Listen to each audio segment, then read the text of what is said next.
Hi, welcome to Livewithfood. நம்ம இன்னைக்கு இஞ்சி துவையல் பார்க்க போகிறோம். ஃபஸ்ட் டைம் என்னோட சேனலை பார்க்குறவங்க மறக்காமல் Livewithfood சேனலுக்கு சப்ஸ்கிரைப் பண்ணுங்கள். இப்போது ஒரு கடாய் எடுத்துக்கலாம். அதில் நான் நல்லெண்ணெய் விட்டுருக்கேன். இதில் நம்ம உளுத்தம்பருப்பு சேர்த்துக்கலாம். இஞ்சி துவையல் இட்லி, தோசை, சாதம் எல்லாத்துக்கும் ரொம்ப நல்லாயிருக்கும். தேவையான அளவுக்கு மிளகாய் சேர்த்து வறுத்துடலாம். அடுப்பை சிம்மில் வச்சுக்கலாம். இப்போது பெருங்காய் கட்டி சேர்த்துக்கலாம். துருவிய இஞ்சி சேர்த்துக்கலாம். அப்போ தான் சீக்கிரமாக மிக்சியில் அரைப்படும்.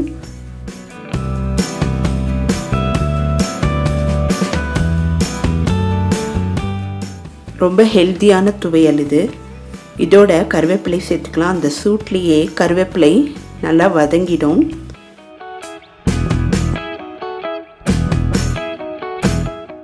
வாரத்துக்கு ஒரு முறை இந்த மாதிரி இஞ்சி துவையல் செஞ்சு சாப்பிட்டா ஹெல்த்துக்கு ரொம்ப நல்லது. இப்போ தேவையான அளவு புளி சேர்த்துக்கலாம். நல்லெண்ணெய் விட்டு சாதத்தில் பிசைஞ்சி சாப்பிட்லாம். இட்லி, தோசை எல்லாத்துக்குமே ரொம்ப நல்ல ஒரு துவையலாக இருக்கும். இதோட தேவையான அளவு உப்பு சேர்த்துக்கலாம். நான் இங்கே கொஞ்சமாக வெல்லம் சேர்த்துருக்கேன். இப்போ இதை மிக்சியில் நல்லா அரைச்சிடலாம். தண்ணி விடாமல் அரைச்சிருக்கேன். இப்போ தேவையான அளவுக்கு கொஞ்சமாக தண்ணி விட்டு நம்ம இஞ்சி துவையல் தயார் பண்ணிடலாம்.